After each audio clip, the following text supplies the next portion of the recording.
Size wise, so this says 40. The Tudor says 41 mil. The Speedy says 42 mil, guys. In real life, the Speedmaster is a significantly smaller watch than this Tudor. Even though it says 41 mil, I'm going to measure them. Here, let's do it right now. With my fingers and with my hands, I'm going to show you that the Speedy is a smaller watch. All right, so let's line these bad boys up. All right, as far as length, you can see that the Tudor is a longer watch. Bang. The Tudor is longer. The pushes are thicker with the screw down portion of it. The crown is thicker. The case thicker. You see this, just the thickness of the case is slab sided. It's really it's a thicker in steel.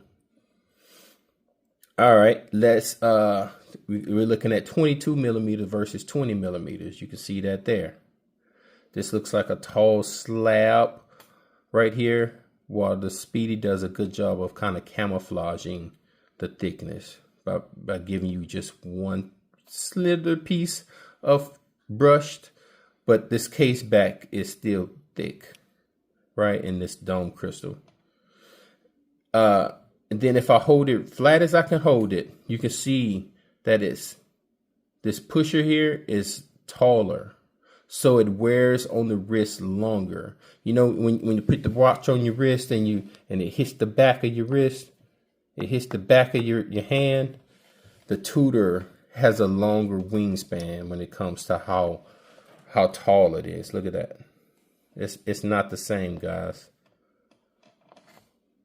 See that? It's significantly taller. Like you can almost put two crowns.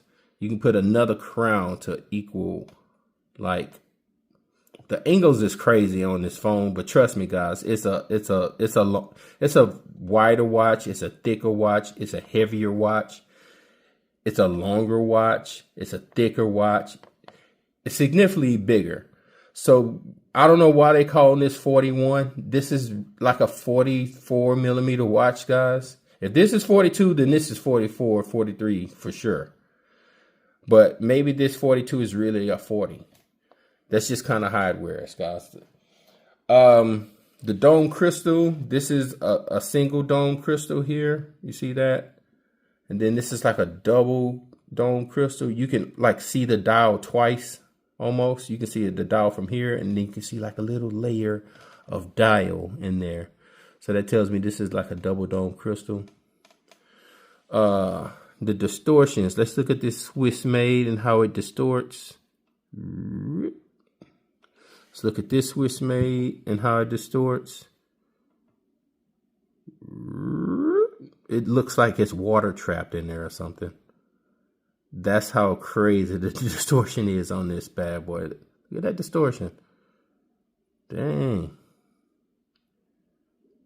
That's a weird distortion. This doesn't do that distortion like that. It's just a whole nother doming crystal up under there. So yeah, guys. Let's look at the hands. I do enjoy the Tudor's hands more. There's more lume plot that can be put on these hands because they're wider. You see how much lume is on the minute hand and the hour hand versus how much lume can be put on this minute hand and hour hand. It's really a lot more lume that's put on the Tudor. The chronograph, it's like a teardrop and then a red tip versus just a triangular red tip. This looks really clean, guys. When it comes to the hands, the hour hands, minute hand, the chronograph hands, I give it to the Tudor, guys. I like how this looks versus how this looks. I like them both though. But if I had to pick one, I would say I like how this looks. It's kind of clean look, and this is more, curvy teardrop. The hands curve. You see that hour hand curve. So it's very curvy, very creative in its markers. There's like little dots at the 12 o'clock right here. Those two little dots left and right.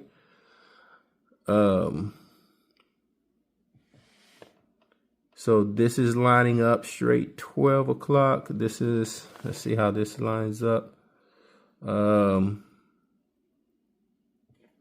Is it off? Just a smidget? Is it? Oh, it's my eyes. Is it? See, now it's off to the, let's switch hands.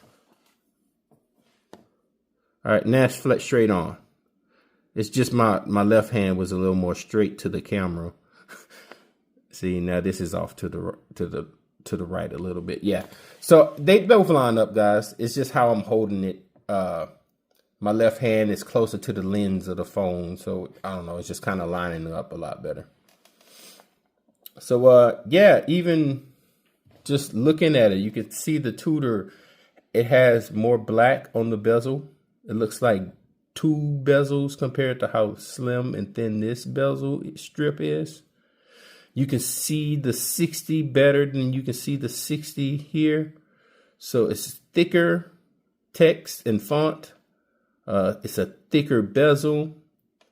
And this is more so this is has a more, the TUDOR has a more readable bezel, while the Omega has a more readable dial at certain lights. If I take this out in the sun, sometimes those white markers do kind of get lost. And then these are black, so on those certain lighting conditions, that black really pops on these markers. What else can I talk about? Let's talk about the value. These are pretty equal in value. When this bad boy came out, it was a new kid on the block selling above retail. Then it started selling at retail, and then things came down to normal. They're running about $2,000 or $1,500. That's less than retail. So this is going for $5,550, and you can catch them at $3,550 to $4,000. So that's like a $2,000 dip on the market. Same thing that's gonna happen here. This is the new kid on the block selling above retail right now. Maybe not even right now. Right now, they might be right at retail. That's at the right now at this phase of the year. This is at retail.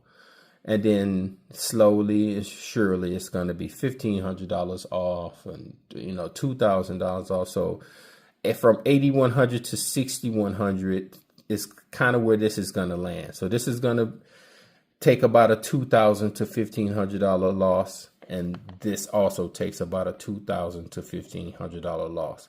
So the value retention of both of these are equal.